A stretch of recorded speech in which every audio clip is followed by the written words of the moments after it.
In this video, we're going to show you how you can create a slide post on Instagram, also known as a carousel post. If you find this video helpful, consider liking the video and subscribing for more tutorials. A carousel post is a great way to share multiple photos or videos in a single Instagram post.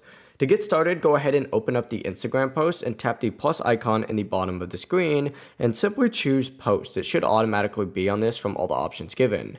You'll now see your photo gallery. To create a carousel, simply go ahead and click on these stacked stairs just like so. Find the pictures you want to go ahead and include and add them in just like that. And then essentially go ahead and once you find all the photos, go ahead and hit next in the top right. From here, you can now add specific filters onto each photo, include music, text, and even more images. Tap next again. Once you're done, this time it's going to be in the bottom right. And on the final screen, you could add whatever caption you would like, tag specific people, and so much more. When you're happy with everything and you like how it looks, simply just go ahead and press share in the bottom right hand corner, and after it uploads, you'll see the new carousel post live on your profile. But that's it. Your Instagram slide is now up and running. If you have any questions, let us know down in the comment section below.